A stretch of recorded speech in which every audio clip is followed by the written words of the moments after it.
大伯，陈远来了，坐吧。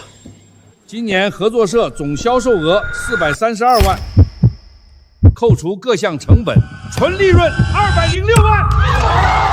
现在开始分红，张德胜来了，16万。赵嫂12万。多谢村长，多亏合作社这回有钱给我儿子娶媳妇儿了。二锤8万。陈远，自从建了果园，陈远忙前忙后最辛苦，这回的分红肯定少不了。是啊，他还在村里建了冷库，可帮了咱们大忙。大伯，按照约定，除了正常分红，我还想拿回当初建冷库的50万，带我爸去做康复。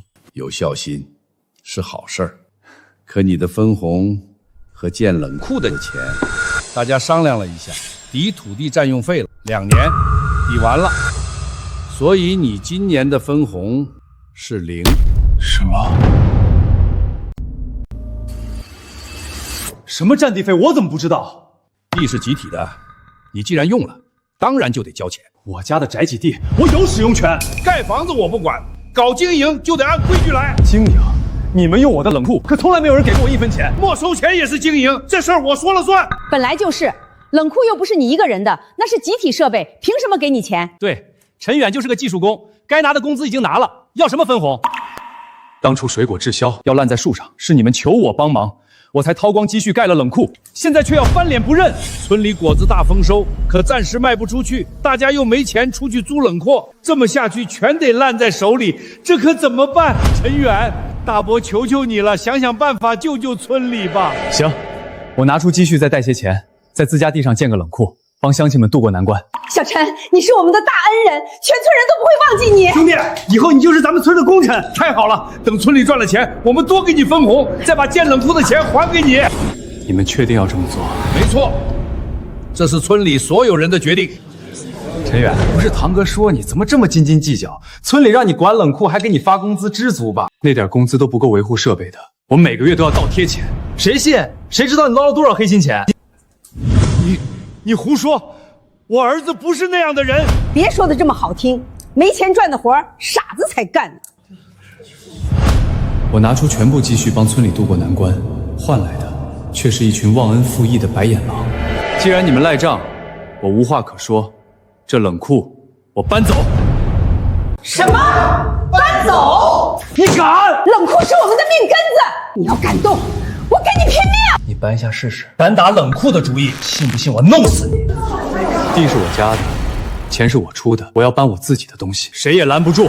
你要造反吗？就因为不给你分红就要搬冷库，你还有没有良心？我没有良心。当初村里修果园，你们不懂技术，是我没日没夜育苗修枝、施肥防虫，果子成熟要烂在地里，是我拿出所有积蓄又贷款建了冷库，帮你们渡过难关。现在我只想拿回自己的钱给我爸看病，这要求过分吗？没人拿刀逼你，你自己愿意的，怪谁？就是，不就种几棵果树，就算没你也一样。行了，帮村里做事是应该的，就这样吧。你每年缴占地费，冷库再免费给村里用，大家会记着你的好的。这冷库我搬定了。什么东西？跟集体叫板？我看你是不想在村里混了。爸，万一陈远的犟脾气上来，真把冷库拆了咋整？这陈家村还轮不到他做主。你晚上带上俩人，你跟他好好唠唠。没问题，看我怎么收拾他。爸，当初真该听您的，没想到养出这么一群白眼狼。这冷库咱不建行不行？不建的话，果子全都得烂树上，乡亲们1分钱赚不到，帮帮他们吧。正好我有这方面的资源。我总觉得心里不踏实。放心，都是乡里乡亲，我真心为他们好，他们感激还来不及呢。不说了，我找人去定制冷库。斗米恩，升米仇，最难琢磨是人心啊。要不就这样吧。爸，我知道你劝我算了，不是怕事儿，是心疼，是担心我跟全村撕破脸，以后没有退路。但他们做的实在过分，这冷库我一定要搬。好，这个家以后你做主。陈远，开门！有事？没事就不能来看看你？好歹咱也是堂兄弟呢。有事说事，没事出去。来找你聊聊冷库的事儿。没什么好聊的，我说了会把冷库搬走。你真想动冷库？我不同意。冷库是我的，我想怎么处理就怎么处理，轮不到你来说3道4。你小子是铁了心，要跟村里作对是吧？信不信让你在这个村里待不下去？现在是法治社会，你们别想一手遮天，跟我讲法治。今天就让你知道谁是陈家村的天。再问你最后一次，你确定要搬走冷库？没错。不行，冷库是村里财产，你要搬我第一个不答应。就是过几天要摘果子，你这时候搬冷库就是砸我们饭碗。跟村人作对，对你没好处，你可要想清楚后果。别动手，老不死的，滚一边去！再问你一次，是不是还要搬冷库？斗米恩、生米晨，这些人的丑恶嘴脸，今日才算看清。搬定了，而且你们还要把去年用冷库的储存费补给我，每公斤3毛。去年都已经用完了，现在凭什么要补钱？你也太缺德了！就是，都是乡里乡亲的，你怎么好意思的？要钱没有？这冷库也不能搬，必须要一直免费给我们用。开口闭口都是钱，都他妈一个祖宗的，你怎么有脸说这话？你们忘恩负义的时候，想过都是一个祖宗吗？别整那些没用的。再说最后一遍，每年给村里交钱，冷库免费给大家用，你敢不答应，就别怪我心狠手辣了。是你们欠我的，我拿回那些钱，天经地义。给脸不要脸是吧？今天就让你看看谁是陈家村的天！陈远，小心！打死这个没良心的玩意儿！住手！村长来了，快治治这小子，他要造反了！放下，乡里乡亲的，这是干什么？这小子不识抬举，给他松松皮。胡闹！陈远，你也看到了，再跟村里对着干，可能要出大事的。不是我跟村里作对，是有些人忘恩负义。都是一个村的，互相帮衬是应该的。你爹年纪大了，身体不好，你也还没娶媳妇儿，以后不都得靠着村里帮衬？帮衬？自从我爸摔伤，你这个做大哥的来看过一回吗？那是因为我平时太忙，抽不出时间。他自己腿脚不利索摔的，有我爸啥事儿？就是来看是情分，不看是本分。那你们也别道德绑架我。冷库我搬定了，去年的储存费也得补给我。陈远，我劝你别冲动，再给你1天时间考虑，要不然我也帮不了你。婶子当年走的时候，还是乡亲们给抬的棺。不能摔！你干什么？放下！现在就让你看看跟村里作对的下场。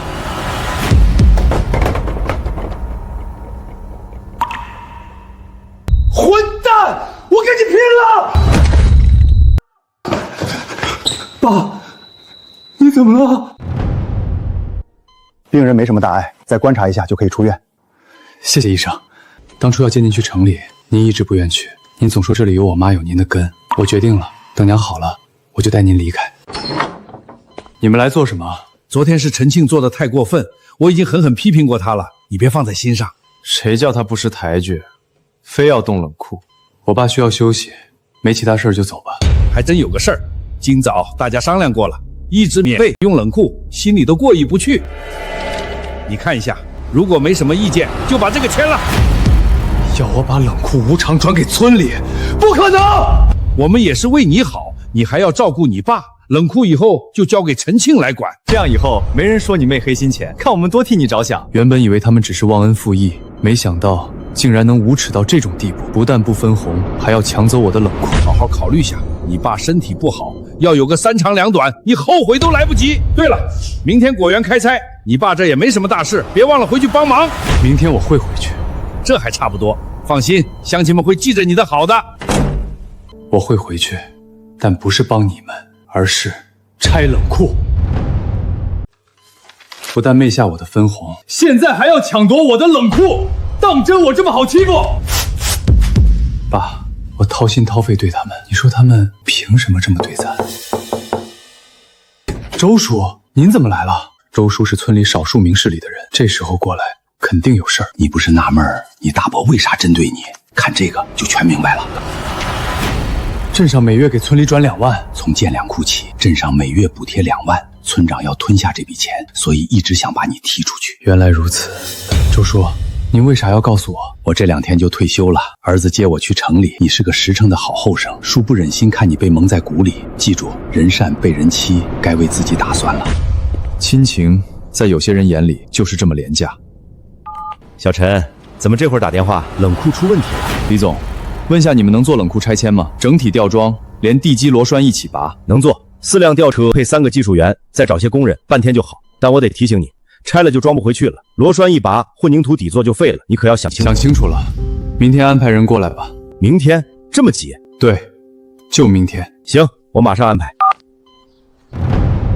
乡亲们，今天是合作社开斋的好日子，都加把劲儿，争取明年多拿分红。必须的，就是陈远小子既然偷懒没来，不能轻饶，必须治他，让他挨家挨户道歉，再摆几桌酒席赔罪，不然就把他赶出村。你们快看，还在演，把咱们当傻子呢。等回来看我怎么收拾他。李总，人到了吗？可以进场了。陈总，这冷库这么新，真要拆啊？拆，得嘞，开拆。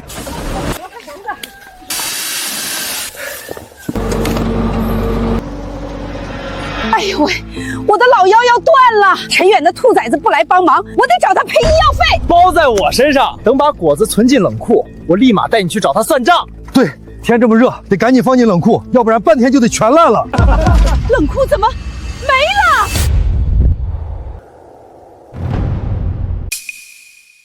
哪来的吊车？他们在做什么呢？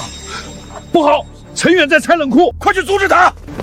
陈远，你搞什么名堂？拆冷库？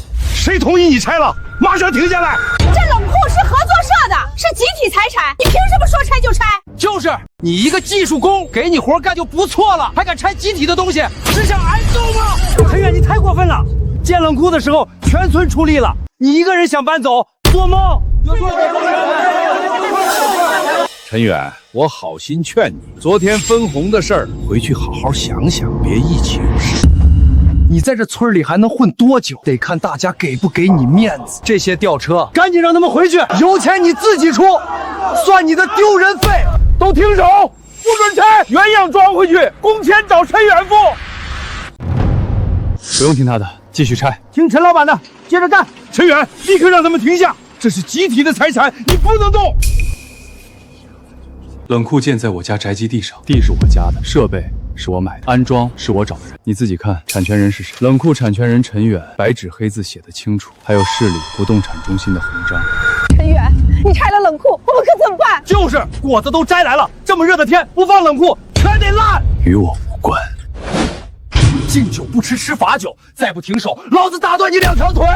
对，这小子不识趣，就该打。我数3个数，让他们停手。3、2、1。想打人，你敢动一下试试？想进去蹲几年？你少吓唬我！不怕就来，我马上就报警。都是一家人，报什么警？陈庆跟你闹着玩呢。村长，快想办法，拆了冷库，果子就全完了。是啊，这么热的天，果子马上就烂了。治不了他，去，赶紧把你二叔催来。这小子最听他的。郑海，快让陈远把冷库装回去，不然大伙说了，要把你们全家赶出村。陈远，你爹都生气了，赶紧装回冷库，再给大家赔礼道歉。陈总，这冷库到底还拆不拆了？拆个屁！我就不信他真想被赶出村。还愣着干什么？赶紧把冷库装回去！要是我家果子烂了，你们也得赔钱。陈总，您看，跟我讲法治，今天就让你知道谁是陈家村的天。镇上每月给村里转2万，从建两库起，镇上每月补贴2万，村长要吞下这笔钱，所以一直想把你踢出去。爸，你怎么想的？爸说过，全都听你的。继续拆！你别来！你想造反，破坏集体财产，我现在就报治安。喂，派出所吗？我是陈宝山，对，陈家村村长，有人在村里搞破坏，他要强拆集体的冷库。对，派出所的人马上来，你要不想被抓走，就马上把冷库装回去。没错，村里不留白眼狼，你不但要坐牢，还会被赶出村儿。村长，这小子倔得像头驴，现在怎么办？谁敢动，先从我身上撵过去！对，撵死我们你就拆！这是你自找的，想要我们帮你向治安求情，所有人的损失你也得赔。怎么回事？谁报的警？我报的警。陈远要拆我们合作社的冷库，这是集体财产，这是犯罪！赶紧把他抓走！你就是陈远，有人举报你破坏集体资产，请跟我们走一趟。现在知道后悔了吧？告诉你，晚了。别说大伯没给你机会，让他们把冷库装回去，再赔偿各家的损失，我们可以为你求求情。我说过，我拆我自家的东西，谁也拦不住。同志，你们看到了吧？他死不悔改，马上把他抓走，关上100年。同志，这是冷库的产权登记证，产权人是我。第2份，冷库设备的采购合同，付款方是我，不是合作社。第3份，设备供应商出具的确认函，上面写的清楚，本批设备系陈远先生以个人名义购买安装。合同都是真的，陈村长，这冷库的产权确实登记在他名下，采购合同也是他个人签的。那他也不能拆呀，合作社一直在用，我们有使用权。使用权有没有协议？没有，口头说的。这是你们之间的民事纠纷，他要处置自己的财产，我们没有权利阻止。那也不能拆，要不然我们的果子都得烂在地里。你们故意偏袒陈远，我要去县里告你们！对，我要去告你们！你们要是觉得有争议，可以去法院起诉，但是谁敢闹事，我们马上抓人。你也注意分寸，别激化矛盾。谢谢。装车吧，开始吊装。果子怎么办？我的果子怎么办？没了冷库，不出2天，我们果子就全都得烂掉。村长，你快想想办法，这样下去，乡亲们肯定要血本无归了。都给我闭嘴！陈远，别说我不给你机会，你马上将冷库装回去，我就当这事没发生过。小陈，听说你那边闹了点事儿，冷库没问题吧？下周3那批果子……张总，冷库已经搬走了。什么？搬走了？对，刚装车。那下周的果子没有冷链了，品质没法保证。之前签的那3批订单全部取消吧。小陈，你闹着玩呢？这3批加起来180吨，客户那边都安排好了。陈远，听到没？过几天要是交不出果子，后果你承担得起吗？张总可不是好惹的，耽搁了事儿，他非得把你的腿打断，活该！违约金的事儿，你直接找合作社，社长叫陈宝山，合同是他签的。陈宝山是吧？行，这回要不让他赔个倾家荡产，我就不叫张大彪。好你个陈远，你是要彻底断了全村的活路吗？是你们先断了我的活路。陈远，你给我等着，看我怎么弄死你！决定了，就不要改。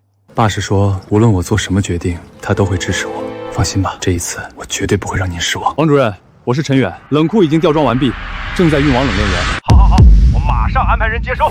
村长，你快想想办法，再这么下去，果子都得烂掉。对呀，我家好几十吨果子，那可是我全家人的命啊！慌什么？天底下又不止陈远有冷库，就是，镇上有冷链园，我跟他们王主任是哥们儿，我一个电话打过去，他们保证让咱们用冷库。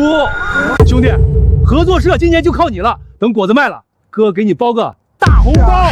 还是陈庆靠谱，可比陈远那小子强多了。我马上就给王主任打电话。王主任是吧？我是陈庆，马上调2个冷库给我们村里人免费用。好，听到没？王主任答应了。放心吧，陈远，我马上安排人接收。喂，哪位？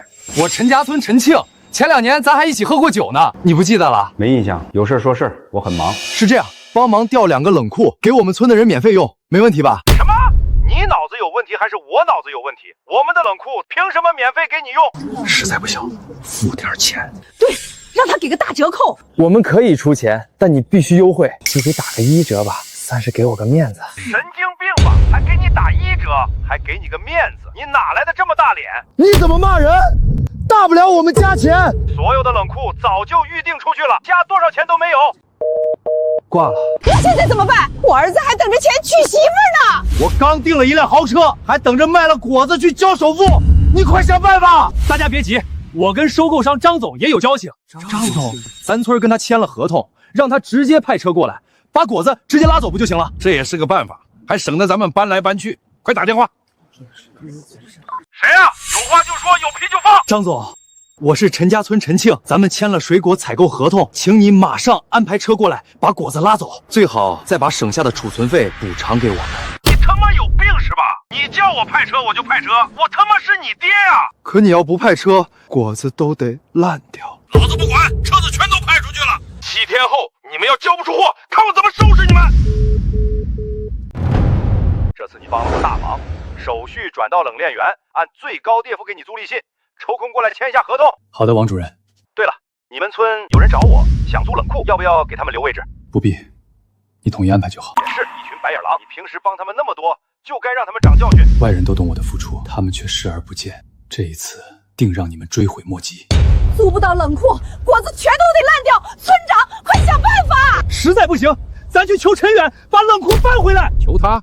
放心，用不了几天，他会乖乖把冷库搬回来。啥？搬回来？那么大的冷库，除了咱村，谁肯让他用地？对，也就咱村人善良，肯吃亏让他用，旁人才懒得理他。他就是因为分红的事儿闹脾气呢。等想通了，肯定会求着带咱们搬回来。那可不能轻易答应，得让他赔钱，还要挨家磕头赔罪，不然想都别想。都散了吧，我保证，陈远会把冷库搬回来，到时候谁都不能心软。爹，放心，这回必须让他把冷库交给村里。对，以后果园的活也得他干，不然绝不答应。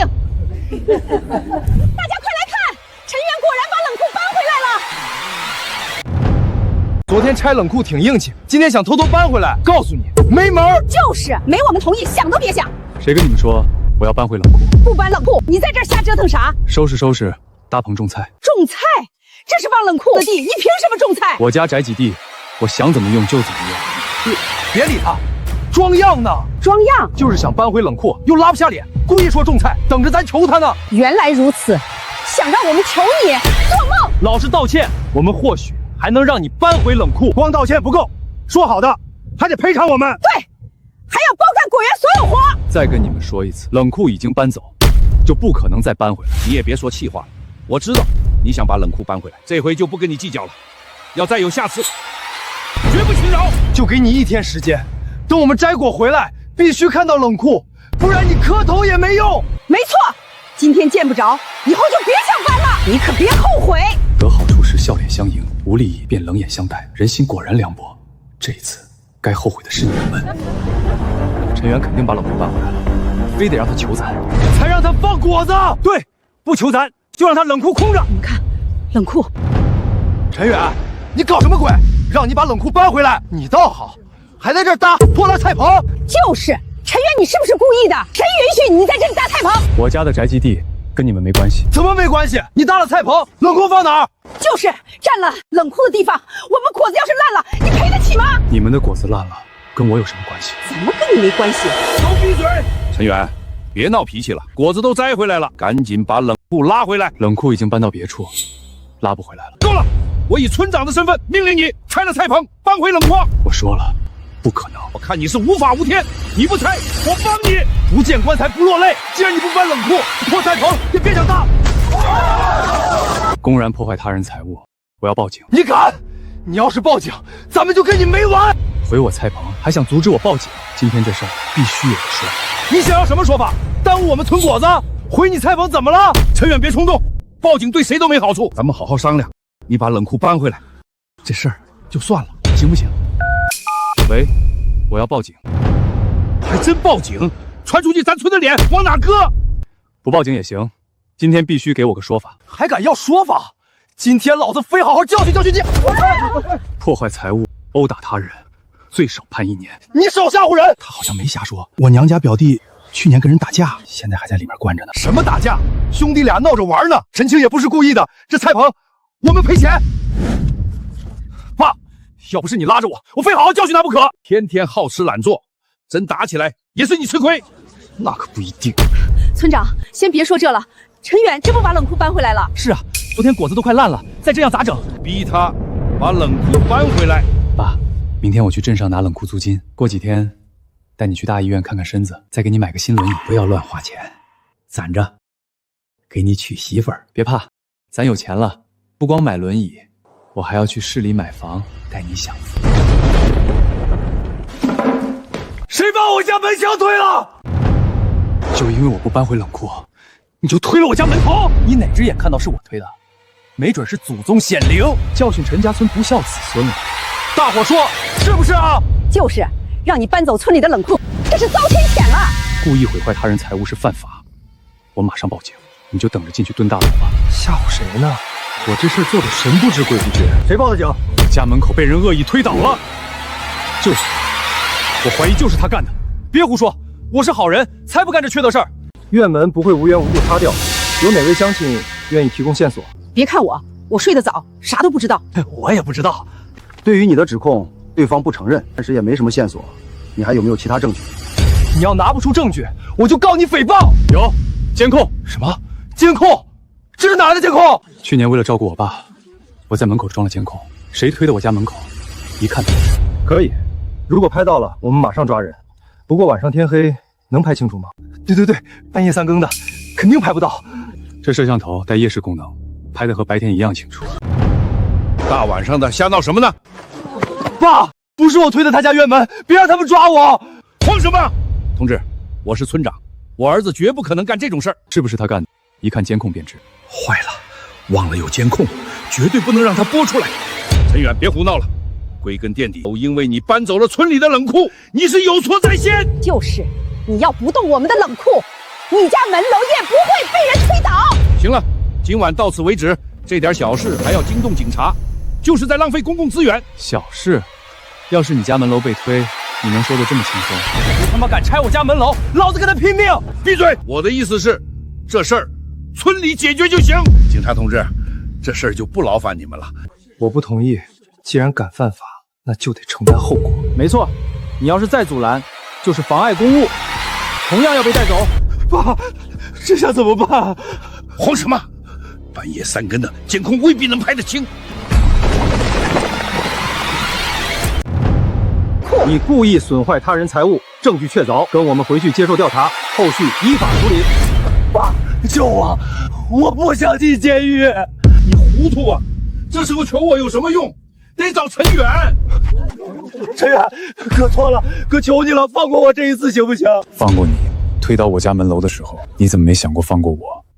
做错事就要认，犯了法就要受罚，没什么好商量的。各位乡亲，你们说句公道话，是陈远搬走咱们的冷库，有错在先。陈庆一时糊涂才犯了错，他却不依不饶，是不是有些过分？就是，你不搬我们冷库，陈庆能推你家门楼？不管怎么说，陈庆都是你堂哥，还敢把事做这么绝？还想对我道德绑架？在分红的那天，我就已经跟你们彻底没了情分。触犯了法律就该被罚。爸，救我！老二，陈远报治安要抓走陈庆，你管不管？陈远做得对。老二，你说的什么话？陈庆可是你的亲侄子，你忍心看着他这辈子都毁了吗？你还愣着干什么？赶紧过来给你叔磕头赔罪！二叔，我错了，求你让陈远放我一次。陈远，你够了！陈庆都下跪了，你还不依不饶？就是，冷库的账还没算呢，你别得寸进尺，不想在村里混了？还想道德绑架？不可能！同志，抓人吧！带走！不行，不能抓他！老二，大哥给你跪下了，求你跟陈远说一声，放过陈庆，求你了！振海，亲大哥都给你跪了，你心肠也太硬了吧！还亲兄弟呢，这点忙都不帮，传出去要被人戳脊梁骨的。你父亲似乎是想调解，你的意见呢？陈振海从小听村长的，指定松口，装模作样罢了，哪敢真查陈庆？二叔，你快说话呀！我要是被抓走，这辈子可就毁了。老二，大哥也给你磕头，这总行了吧？行了，这是最后一次，再有以后，绝不轻饶。让你受委屈了，爸。我知道你惦记着亲情，可这只能是最后一次。不是我不近人情，是他们咎由自取，不给点教训，只会得寸进尺。爸明白，以后都听你的。小远，叔叔有几只鸭子？门前大桥下游过一群鸭，快来数一数，2、4、6、7、8。陈远只敢让人抓我，还有陈志海那老不死的，竟然连个屁都不放，真是丢脸！活大半辈子，头一回给人下跪，我咽不下这口气，现在就去找他们算账。站住！要收拾他们，有的是机会。现在最重要的是找冷库。张老板过几天就要来拉果子，要是交不了，咱们就彻底完了。村长，快出去看看，出大事了！村长，天太热，果子开始烂了，再找不到冷库就彻底毁了。我还等着卖过钱给儿子娶媳妇儿，这可咋整啊？都怪陈远，是他拆了咱冷库才弄成这样。村长，要不咱去找陈远，让他把冷库搬回来。那混蛋还在赌气，不知道把冷库藏哪儿了，就是想等着咱去求他呢。明天先去镇上冷链园找个新的冷库。对，找到新的，他那冷库就废了，到时候还得来求咱。小陈，现在到处冷库紧俏，你可帮了我大忙了。这是今年的租书费，多谢王主任，该我谢你才对。最近果子集中上市，不少村子租不到冷库，都急得不行。你们村倒好，有现成的冷库不用，非要把你逼走。现在估计后悔惨了吧？他们的事儿与我无关。你接下来做什么？准备成立一家公司，打通果子种植、冷藏、运输、销售全产业链，更好的造福果农们。到时候希望王主任能支持。还是年轻人有想法，我看好你，有什么需要尽管提。那就是王主任，找他订2个冷库，准抽。刘家村之前没租到冷库，那女村长急得够呛，多亏你的冷库帮了大忙，她还说要专程去感谢你呢。不必，租赁费我已经收了。他们村里果子还没找到买家，据说你们村的销路是你通过老关系找到的，能不能帮忙搭个线？我试试。那就太好了。王主任，我去冷库瞧瞧，顺便把设备检查一下。好，待会儿来我办公室喝茶。多好的小伙子，陈家村那群人真是身在福中不知福。王主任，有人找，让他们去办公室，我马上到。什么？没有冷库？没错，所有冷库1个月前就订满了，没有空闲。不可能，这么多冷库怎么会全满？我们又不是不给钱，看在我的面子上，你随便给个优惠价就行。优惠？现在就算你们出10倍的价钱，也是没有。鬼才信！去年我们村的冷库随用随有，你们这里怎么可能没有？随用随有，那是因为陈少废话！我看你就是嫌我们没送礼吧？备着呢，这可是纯正的土鸡蛋，这回总行了吧？你们把我当什么人了？再说一遍，没有冷库，都出去！王主任息怒，我知道你们前2天刚到一座新冷库，肯定还空着，也订出去了。没有？不可能啊！冷库哪有这么抢手？我们村冷库一直空着没人用。就是，这群蠢货根本不知道陈远之前为了帮他们推了多少高价租赁。陈远，你怎么在这儿？我知道了，王主任不肯租给我们冷库，肯定是你搞的鬼。王主任不肯租给我们冷库，肯定是你搞的鬼。陈远，你太过分了！不但藏起村里的冷库，还拦着我们租，你到底想干什么？这事跟我无关。不可能！你就是怕我们找到新冷库，让你的冷库闲着，才做这缺德事儿。怪不得新到了冷库都不租给我们，原来是你想赚黑心钱。行了，你们不知道吗？那座新冷库就是陈王主任，这是我们村的事儿，不用你管。你不就是想逼我们用你的冷库？告诉你，没那么容易。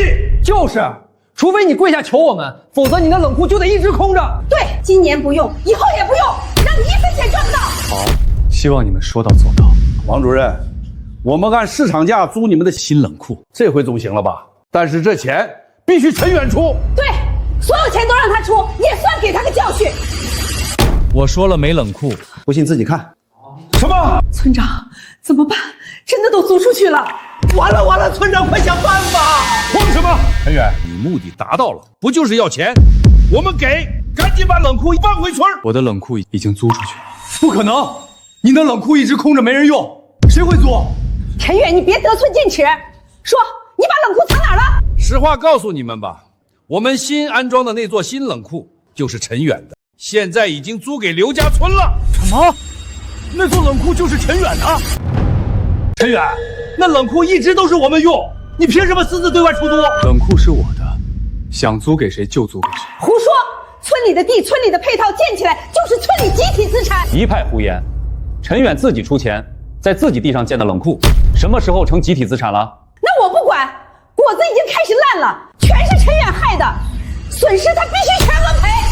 见过不讲理的，没见过这么不讲理。幸好陈远撤得及时，要不然早晚被你们吃干抹净。就算是你的又怎么样？你不租给村里人，转头租给外村人，这就是吃里扒外。陈远，做人不能太自私，靠着村里的资源发财，反倒断全村人的活路。果子烂了，损失必须由你承担。就是不赔钱，我们绝不罢休。为了赚黑心钱，不顾乡亲死活，不但要赔钱，今天还必须让他把冷库收回来给我们用。我今天就要好好查查，看你到底赚了多少黑心钱，必须全都吐出来。等等，不对，村长。什么不对？他们在撒谎。这本官方登记册上，新冷库的备案所有人根本不是陈远。你们看，好啊，这根本就不是村里的冷库，你们俩串通起来骗我们。说，我们的冷库藏哪儿了？太缺德了！赶紧把冷库交出来！胡说什么？这分明就是……别听他胡说，事实就摆在这儿。陈远把咱的冷库藏了起来，目的就是为了多赚黑钱。为了赚黑心钱，故意藏起冷库，坑害全村，你的良心何在？赶紧把冷库交出来给村里用，还要赔偿我们的所有损失。想靠坑乡亲赚黑钱，绝不可能！你们这群无赖，简直蛮不讲理！不用狡辩，就是陈远私藏冷库，勾结外人演戏骗人，专门坑本村人赚黑心钱，简直无可救药。我正式宣布，从现在开始，镇上所有新冷库资源永久对陈家村关闭。你们出再多钱，我们也一概不合作。不合作就不合作，我们自己有冷库，压根儿不稀罕。我们自给自足，不求人，看最后谁吃亏。陈远，我命令你，马上将冷库搬回村里，无偿给村里人使用，还要赔偿所有人的损失。不可能，冷库已经转给王主任，搬不回去了。别演了！我警告你，你敢不照做，从今往后，我让你在陈家村彻底待不下去。好，我等着。村长，你看，这才几天，这么多果子全都烂在家里了。陈远还藏着冷库不肯拿出来，这样下去，我们得血本无归。村长，你赶紧让陈远把冷库交出来，不然我们全村今年都得赔得底朝天。大家都别慌，也别瞎闹，我自有办法治他，保证不会让大家的果子白白烂掉。你们先回去，等我的好消息。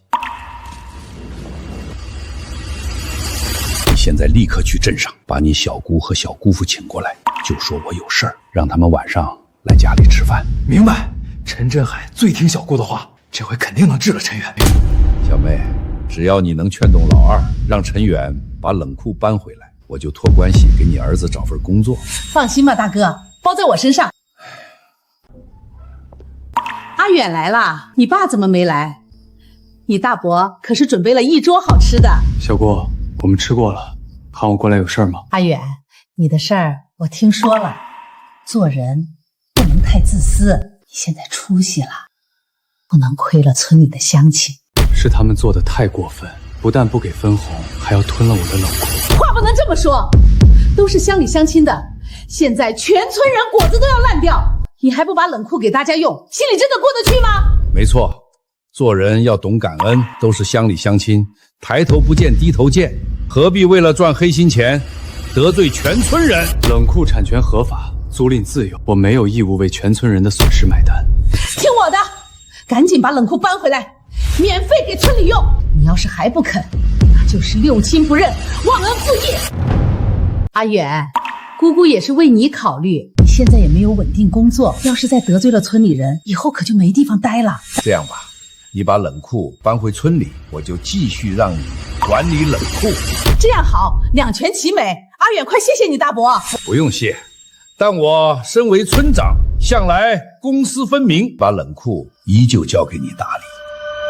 但原来工资太高，村里承担不起，我看就把你的工资下调一半吧，你也不吃亏。镇上每月的2万补贴，他只字不提，竟然还要将工资下调一半，太欺负人了。赶紧答应吧，这可是天大的好事，既有稳定工作，又能挽回在村里的名声，一举两得，别不知好歹。话不能这么说，冷库是陈远的，他有权利决定怎么用。别胡说，年轻人踏实最重要，一半工资也比没工作强。现在找工作多难，再说你还要养活你爸呢。不必了，我已经找到工作了。你现在明明闲着，哪里来的工作？别逞强。是真的，我不需要村里施舍的岗位，更不需要你们减半的工资。陈远，你什么意思？我爹好心给你安排出路，你反倒不识抬举。你这孩子怎么这么倔？放着安稳的工作不要，非要在外瞎折腾，得罪了全村人，你以后还怎么在村里待？陈远，我的耐心是有限度的。再说最后一次，马上把冷库搬回来，要不然我可就要大义灭亲了。大哥别急，阿远就是一时没转过弯儿。陈远，我再说最后一次，要是不搬回冷库，以后你就没我这个小姑。陈远这小子打小最听我的，这回肯定会答应。我说过，搬不回了。看吧，这小子就是自私自利，藏着冷库赚黑心钱，坑害全村。阿远，你是不是糊涂了？一意孤行要毁了自己，还会连累整个村子。陈远，你别给脸不要脸，长辈的话都不听了。对呀，别太固执。村里只不过是借你的冷库应急，又不是抢你的，你有什么好计较的？听我们的，乖乖把冷库搬回村里，不然就是忤逆长辈，不懂孝道。陈远，你小子是不是疯了？听你们的，凭什么听你们的？我爸生病那么久，身子一日不如一日，你们谁主动上门看过一次？谁端过一杯水，出过一份力？我平时不是比较忙吗？平日里不闻不问，现在却跳了出来拿长辈身份，拿孝道压我，这样的亲人不要也罢。反了，反了！大哥别生气，我再去劝劝陈远。走，别在这儿丢人现眼了。你看看你刚才的样子，完全不分是非对错，凡事都帮着陈宝山说话，一味道德绑架阿远。本来就是村里人心贪，想白占阿远的冷库，搞得好像是阿远做错了一样。我也是为了两家和睦，为了村里大局啊！什么大局？就是自私。陈宝山仗着村长身份欺负陈远，村民贪小便宜不讲道理，你跟着掺和什么？阿远说的没错，二哥生病，我们没怎么去探望，本来就理亏，你凭什么还理直气壮指责他？我也是光想着儿子的工作了，你说现在怎么办？说到底，是我们做的太过分了。现在陈远还在气头上，等过2天我们好好跟他道歉，把话说开。确实是我糊涂了，可大哥不会善罢甘休的，苦了陈远了。别怪你小姑爸，我明白，他也是被大伯蛊惑。可自从您生病，他只来看过您一次，实在有些过分。家家有本难念的经。你好，陈远同志，您好，您递交的乡镇水果合作社可持续发展教员报告，市领导十分看重，打算多方面给予大力扶持，想约你当面详谈合作细节。感谢领导看重，明天我就动身前往市区面谈，正好带父亲去市里大医院检查下身体，顺便将公司的事情搞定。乔乔，扛不住压力要跑路了吧？躲得了初一，躲不过15，早晚还得回来解决冷库的事儿。丢下全村烂果子不管，只顾保全自己，天底下哪有这么冷血？不把冷库搬回来，你就别想走。我去市里洽谈产业合作，顺带带父亲体检，不是要躲。什么洽谈合作？分明是编谎话糊弄人。像你这样的烂人，市里肯跟你合作？做梦呢！陈远，过几天张老板来拉果子，到时候要耽搁了事儿，你就别想在这个村里待了。你的这份调查报告思路清晰，落地性极强，精准抓住了咱们乡镇水果产业储存难、销路窄的核心痛点，是带动乡村振兴的优质项目。谢谢领导认可。我大学主修果蔬种植与农产品冷链运营专业，对本地果蔬品种改良、保鲜存储、市场外销都有系统的规划。除此之外，我的恩师是国内这方面的顶尖专家，行业资源雄厚，整个产业链各方面都有成熟的资源，完全能支撑整个乡镇果蔬产业规模化发展。太好了，咱们本地一直缺这样人才和项目，我立刻安排专人对接，全程跟进你的项目，各方面全力兜底支持。多谢领导。患者恢复情况不错，只要定时复诊、规范治疗，配合日常休养，完全康复的希望非常大。爸，您听到了吧？医生说您很有可能完全康复。好孩子，爸都听到了。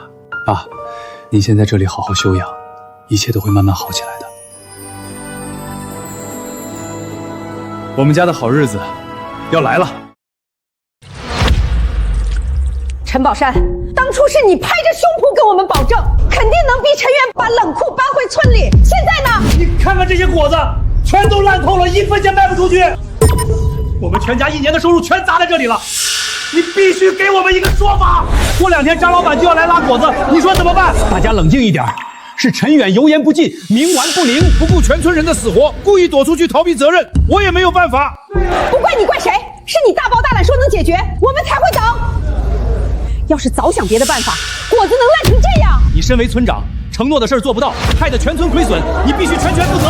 我已经多次施压劝导陈远，是他执意自私自利，不肯让步，我总不能强行去抢他的冷库吧？你们敢砸我？砸你怎么了？都是你失信误事，害我们亏损惨重。今天必须给我们赔偿损失，不然我们绝不罢休。对，不给我们交代，你们今天就别想走。对。爹，我们现在怎么办？反了天了！当众殴打村干部，你们这是要造反！我爸是村长，轮得到你们撒野？今天这事儿没完，我们都要颗粒无收了，还敢摆架子？揍他！对，揍他！你们干什么？别过来！我爸是村长！别打了，疼死我了！爸，快救我！住手！都给我住手！算我输，这次大家所有的果子损失，全部由我家承担赔偿。早这样，哪来这么多事儿？你别以为赔了这次就完事儿，后续大批量果子马上就要成熟，要是还没解决冷库问题，你照样逃不了责任。爸，真要赔啊？那得亏好多钱。没办法，不赔钱，今天咱俩都下不来台，只能先从咱们之前克扣的集体分红里拿出一部分，先稳住这帮刁民。那可是咱们好不容易赚到的钱，拿出去太亏了。慌什么？只是暂时拿出来而已，这些钱都得让陈远出。等过2天，我们把果子卖出去，不仅不亏，还能再赚一笔。好主意。村长呢？我来收果子了。来了，把所有果子全部搬出来，交给张老板收货。陈宝山，你什么意思？我收的是新鲜完好的鲜果，你给我拉了一堆烂果。果子都是我们村里正经产出的，是按照合同种出来的，现在全部交给你，你必须按原价全部收走。合同白纸黑字写的清清楚楚，收购标准是无腐烂、无变质，品相完好的合格果实。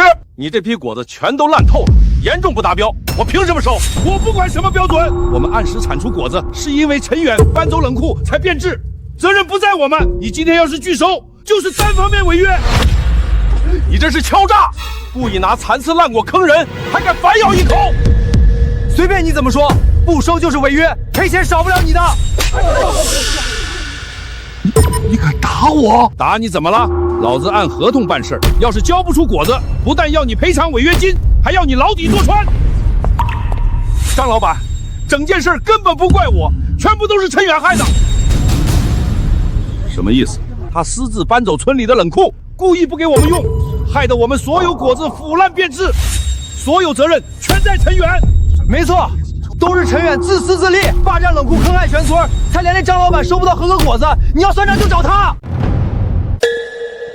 这下好看了，得罪全村人就算了，还连累张老板亏损。我看他今天怎么脱身。嚣张了这么久，终于要踢到铁板了。张老板做水果生意多年，实力很强，绝对不会轻易放过他。我早就说过，跟全村作对没有好下场。今天必须逼他乖乖把冷库交出来，不然就让他赔到破产。陈远，到底怎么回事？张老板，事情是这样的，跟你的分红和建冷库的钱，大家商量了一下，抵土地占用费2年抵完了，所以你今年的分红是0。冷库是我个人私有产业，与村集体无关。他们贪得无厌，导致果子腐烂，后果不该由我承担。陈远自建冷库，从未亏欠你们半分。你们白用就算了，还想吞了冷库，真他妈没有良心！可事已至此，我早已和市区各大商超签死了供货合同，如今收不到果子，违约金额极高，大概率要倾家荡产，这可怎么办？听到了吧，陈远？现在局面很清楚，全村果子烂掉的损失，还有张老板违约破产的损失，源头全在你身上。就是，要不是你把冷库藏起来，根本不会出这么多事儿。所有损失都该你承担。立刻把冷库搬回村里，免费给我们用，帮大家保住后续果子。这事儿我们就暂且作罢。你们还好意思追走陈远？合同是我和合作社签的，不是和陈远签的。你们交不出果子，要赔付巨额违约金，一要倾家荡产。大家别慌，事到如今，追究谁的对错已经没用。眼下最关键的是要陈远把冷库搬回村里，保住后续的果子，这样大家都能渡过难关。陈远，全村人的收成，张老板的身家性命，全都攥在你手里。做人不能太绝情，赶紧把冷库拿出来。冷库不会搬回来，至于果子的缺口，我可以帮张老板解决。笑死个人！你连村里这点事儿都摆不平，还敢说帮张老板解决供货？吹牛也不打草稿。就是，你能变出那么多果子？赶紧乖乖把冷库交出来，别在这里装模作样。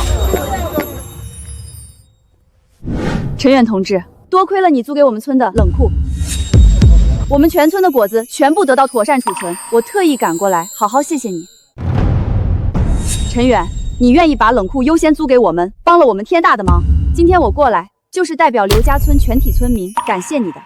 我们今年愿意将合作社10%的利润作为你的分红。刘村长，好意心领，但分红就算了。那怎么行？如果不收，那就是嫌少。刘村长，我不是这个意思，看来不好拒绝，那就暂时答应，到时帮他支付冷库的储存费用。既然如此，盛情难却。刘村长，你可别被这小子骗了，你真以为冷库是他的？就是，我们早就核对过登记册，镇上冷链园的冷库所有人根本不是陈远，是王主任，他就是串通作假要你们的分红，纯属坑蒙拐骗。你还傻乎乎过来道谢，简直太好骗了。难道冷库真不是陈远的？不对，此前对接租赁冷库时，王主任亲口说过，冷库就是陈远的，因为陈家村的人忘恩负义，这才转给镇上租给我们。你们真是越活越糊涂！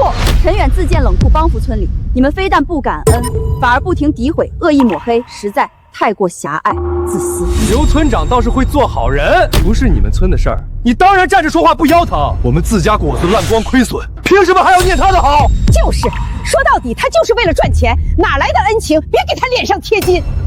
知恩图报，他要真懂事儿，就该免费给村里用。陈远，别的我不管，也懒得掺和你们村里的纷争。我就想问你一句，你刚刚说能帮我解决果子供应缺口，张老板，你也算见过世面，怎么还相信这小子的鬼话？我不点头，村里一颗果子他也带不走，拿什么补给你？当然，我现在就可以帮你解决。还解决供货缺口，真是牛皮吹上天了！你家一棵树都没有，凭什么补上人家的订单？就是打肿脸充胖子，到时候张老板赔惨了，所有责任都得算你头上。都给我闭嘴！现在不是你们看热闹起哄的时候。陈远，我最后问你一次，你说能补齐我的订单，到底是不是真的？刘村长，想问一下，你们刘家村今年的果蔬总产量大概是多少？保鲜储备是否充足？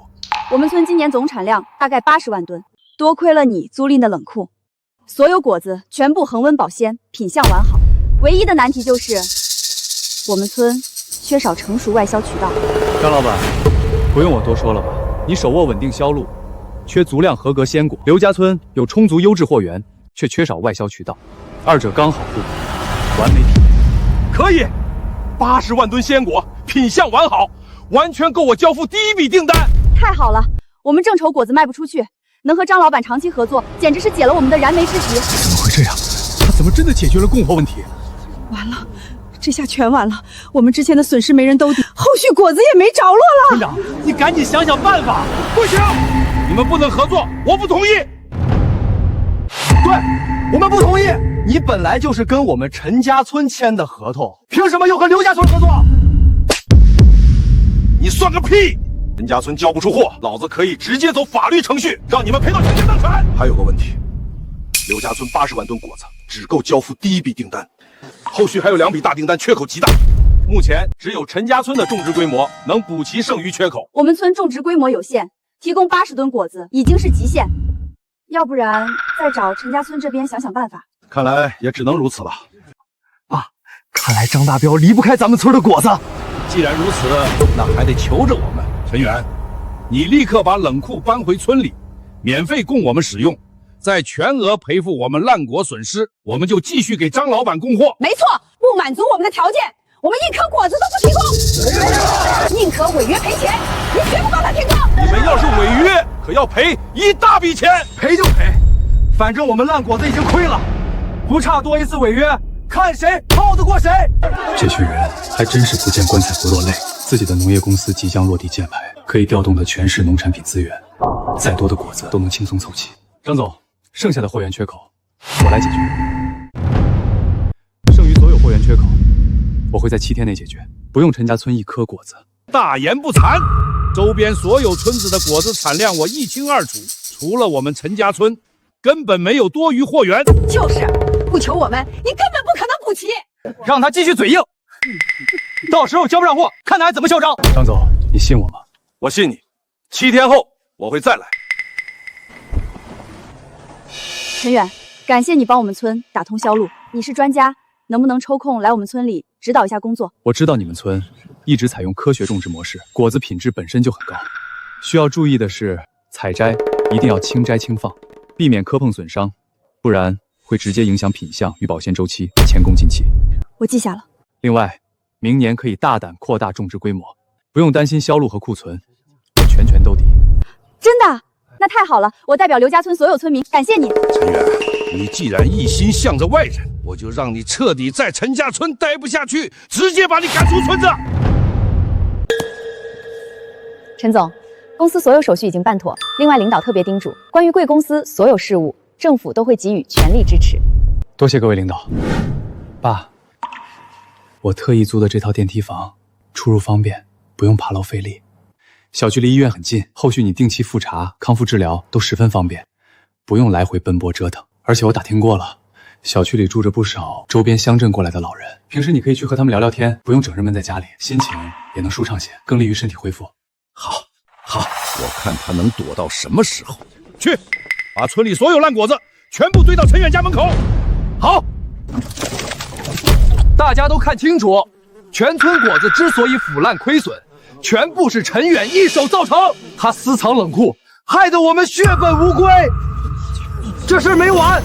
没错，这些烂果还有后续所有的损失，全部都该由陈远全权负责。他一天不回来解决，这些烂果就一天不挪走，堵死他家门口。这是你干的，陈远，你终于舍得回来了。看着家门口的烂果子，心里滋味不好受吧？这一切都是你自私自利的下场。你把冷库藏起来，眼睁睁看着我们的果子烂掉，这些损失你必须赔偿。冷库是我个人全资合法产业，我有权自主经营租赁。果子腐烂，责任完全在你们自身，凭什么让我承担损失？少跟我们扯没用的。现在给你2个选择，要么立刻把冷库搬回来，免费供大家使用，同时全额赔付全村的烂果损失；要么我们就彻底把你赶出陈家村。没错，要么赔钱交冷库，要么滚出村子。我们陈家村不养忘恩负义的人。陈远，如果你还想继续待在村里，那就按照陈庆说的做。再拖下去，你承担的损失只会更大。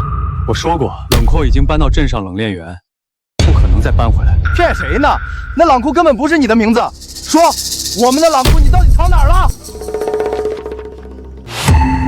冷库转让协议，早在之前，我就已经将冷库转让给镇上冷链园，统一运营。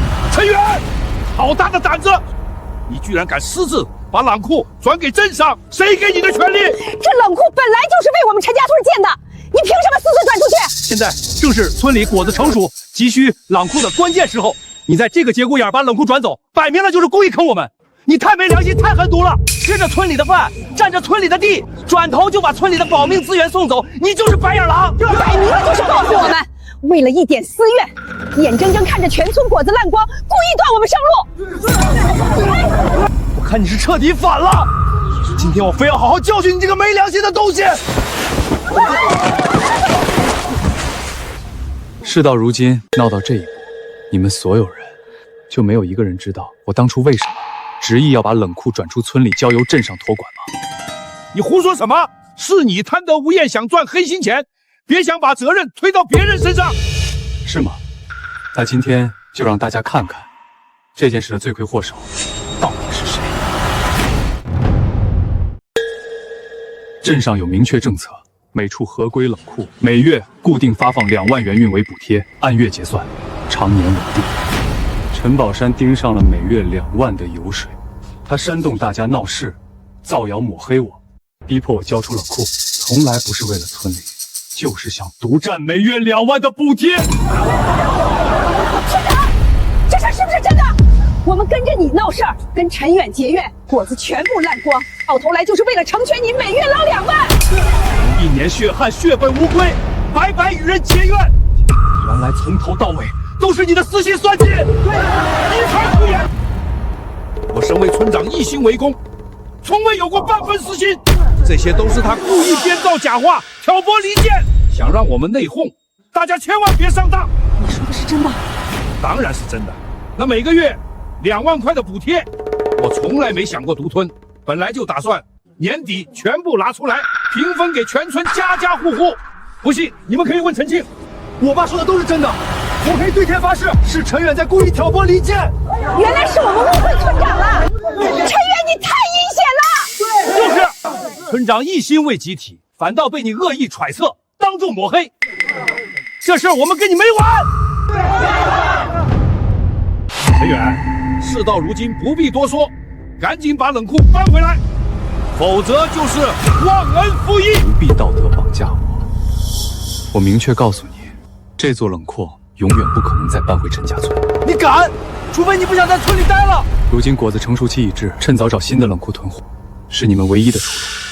继续耗下去，不仅果子会全部烂尽，你们和张大彪签订的合约彻底违约，全村人都要倾家荡产。陈远，你把话说清楚，你都答应帮张彪凑齐果子了，凭什么还要我们赔钱？合同上白纸黑字写得清清楚楚。你觉得他会放过你们？陈远，你跟张大彪熟，必须跟他说清楚，不能让他找我们赔钱。没错，你也是陈家村人，不能眼睁睁看着我们破产。成年人要为自己的贪婪和愚昧买单，没人有义务为你们的私心犯错兜底。你们好自为之。村长，你赶紧想办法！我家全靠这批果子凑彩礼给我儿子娶媳妇儿，要是再违约赔钱，我们家就彻底垮了。我就等着卖果子买车，现在果子没处存，全要烂掉，订单还要违约，你必须给我们解决。找我干什么？所有问题根源全在陈远，是他自私绝情，执意转走冷库，断了村里的生路，一切损失都该他负责，与我无关。要不是你挑事儿，我们根本不会和陈远闹僵。你为了一己私利坑害全村，害得我们血本无归，你必须负责。我爸一心为村，你们不要无理取闹。住手！都别砸了，我有办法解决。我得知市里新成立了一家大型农产品供应链公司，我明天就带着陈庆亲自登门对接，一定能谈下合作，解决咱们村里的危机。真的？千真万确，我在电视上看到报道，那公司老总好像还是咱镇上人，一定会帮我们解决问题的。那就再信你们一回，办不到，看我们怎么收拾你们。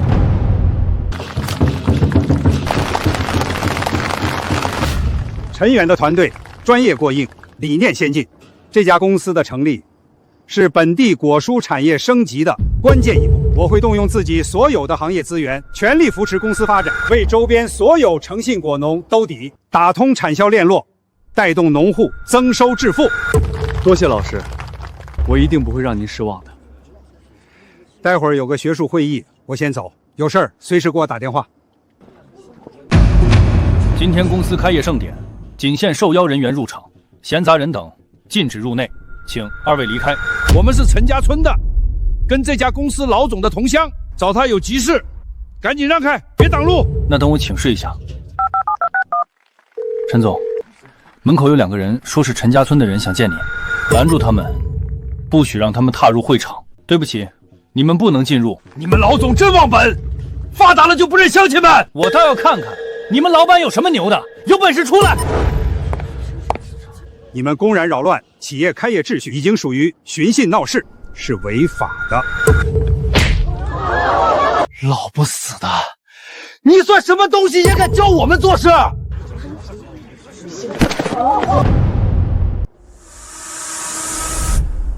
我好心劝你遵纪守法，你为何无故动手打人？少给我讲大道理，打的就是你！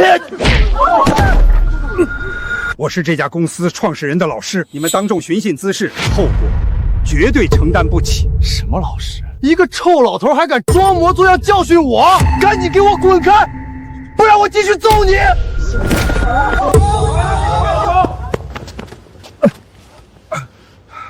老师，你没事吧？陈远，你怎么在这里？恶意伤人，马上报警。陈远，你报什么警？陈庆不是故意动人，只是一时情绪激动，没必要闹大。算了，陈远，今天是你公司开业大喜的日子，不宜动气。寻衅滋事，恶意伤人，绝不能姑息纵容，马上报警。当众寻衅造势，故意伤害他人，涉嫌违法。现在依法将你带走调查。爸，救我！放开我儿子，他还是个孩子！立刻退后，阻碍公务执法，一并追究法律责任。陈远，马上跟警察说，都是误会，他可是你堂哥。无论是谁，只要犯法，都要承担后果。陈远，你真够绝情！今天你非要把你堂哥送进去，这事儿没完。只要我还在陈家村，我就让你彻底在村里待不下去，让你家永无宁日。都到了这时候，还依旧不知悔改，只会撒泼威胁。老师，我带您去医院。好，陈远，我告诉你，陈家村所有果子，我一颗都不会供给你。我看你没了我们的货源，怎么完成张老板的订单？手握全市果蔬供应链资源，现在公司成立，根本不缺陈家村这点货源。身体多处软组织挫伤，没有伤及筋骨，并无大碍，只需休养几日便可恢复。多谢医生。老师，让您受苦了。我没事儿，不过这次也算给你提了个醒。社会百态，人心复杂，有些人的自私、蛮横和偏执是刻在骨子里的，尽量要远离这样的人。老师，我早就彻底看清他们的丑恶嘴脸了，这群人毫无是非底线。我不会再抱有任何侥幸和心软，这次一定会让他们付出代价。村长，事情谈得怎么样？城里大公司愿意收我们的果子吗？本来一切顺利，我已经成功联系上大公司老总，对方也愿意和我们村合作，可全都被陈远搅黄了。又是陈远，他心胸狭隘，记恨乡里，故意在开业现场闹事，还狠心把陈庆送进了派出所，就是存心不想让我们好过。陈远这是故意报复我们，这不是玩的。他太狠心，太绝情了。他这是忘本，故意不想让我们活，那我们也不让他安顿，我们直接扒了他家的房子，把他所有东西全部扔出去，彻底把他赶出陈家村，让他永远回不来。装个摄像头就想拿捏我们，陈远心里就是有鬼，故意针对我们。就算有监控又怎样？是他先无情无义断我们活路，我们讨个说法，天经地义。这种忘本的人，房子留着也是浪费，早晚要给他拆了。找陈远算账。对，陈远不是嚣张吗？明天就让他彻底没脸。你们这是要干什么？张老板，货我们已经全部备齐，按照当初约定的原价，你全部收走。这些果子全部腐烂变质，根本无法售卖。货我们按时备好，是你单方面挑三拣四。今天你要么原价全部收购，要么就是你单方面违约。到时候我直接起诉你，让你彻底破产倒闭，赔得倾家荡产。一群刁民，你们真以为我张大彪是好欺负的？实话告诉你，陈远说帮你解决订单，就是在哄你。周边只有我们村有这批货，没有我们的果子，你绝对完不成订单，你没得选。看我怎么收拾你们！钱律师，马上来一趟陈家村。不收也得收。一群刁民，你们等着。根据双方签订的供货合同，乙方需提供品相完好、无变质腐烂的合格果子，现场货品全部不符合渗购标准，属于乙方违约。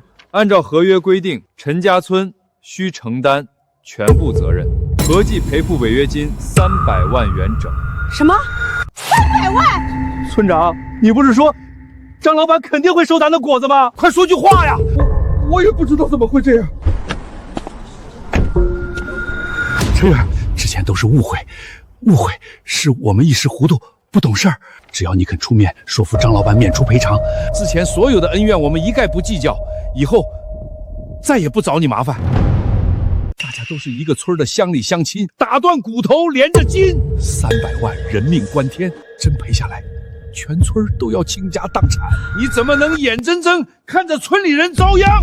是啊，陈远，你就狠心看着我们遭殃，你必须帮我们扛下这一劫。张总，按合同流程正常启动赔偿追责程序。钱律师，请即刻整理材料，提交追责事宜。好的，张总，我马上去办。虽说追责能拿到违结金，但如果彻底没有货源补单，我的商业信誉彻底毁掉，后续损失根本无法估量。说到底，还是要靠我们的果子。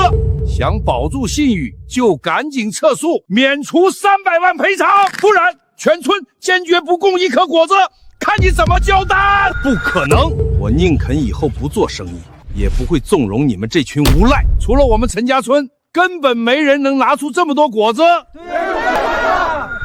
张总，我已备好200吨优质果子，完全补齐你所有订单缺口。给我发个地址，我明天就让人把果子送过去。好，陈总，您可是救了我的命。至于你们，就等着赔钱吧。多年来，妈最大的心愿便是盼着村里邻里和睦，人心向善。可这群人贪婪自私，是非不分，屡次肆意霸凌，恶意算计自己，彻底践踏了所有乡亲。村长，现在怎么办？陈远真的不管我们了，300万赔偿金，我们根本赔不起。是你带的头，是你煽动我们闹事，现在闯下大祸，你必须给我们想办法解决。大家别慌，现在还没到绝境，我们还有最后一次希望。市里新成立的农产品公司就是我们的希望。只要我们全村一起上门请求，让大老板收下我们村里的果子，所有难题就能迎刃而解。陈总，这群人无故聚众闹事，影响公司办公，要不要派人把他们全部赶走？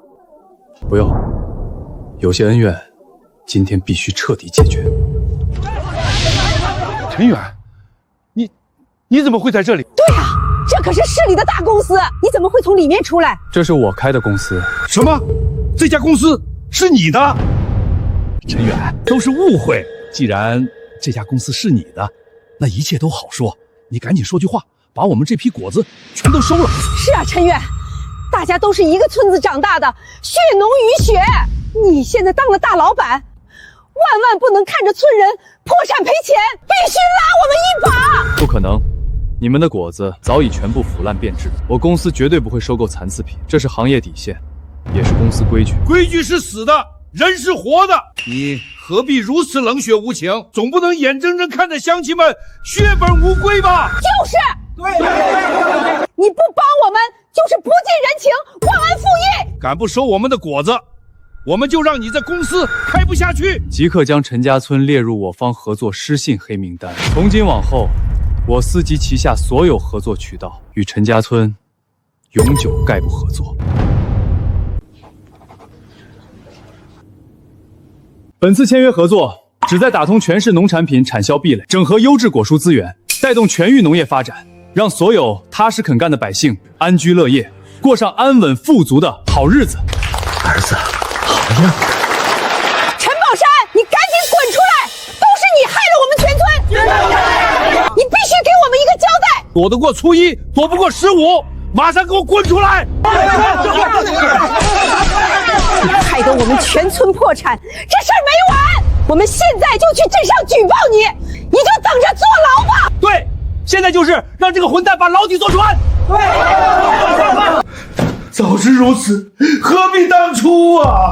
被告人陈庆当众寻衅滋事、恶意殴打他人、扰乱公共秩序，违法行为属实，依据相关法律法规，判处有期徒刑1年6个月。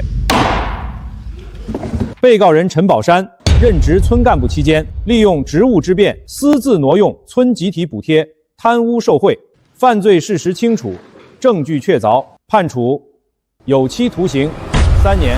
陈家村合作社未按合同约定提供合格货品，构成根本性违约，经法庭裁定，需全额赔偿张大伟违约金共计300万元，现规定时限内结清。短短数日，整个村子彻底从安稳富足的希望跌落至负债累累、前途尽毁的绝境，全员为自己曾经的愚昧、贪婪与盲从，付出了惨痛且无法挽回的代价。做人做事，都应心怀感恩，诚信为本。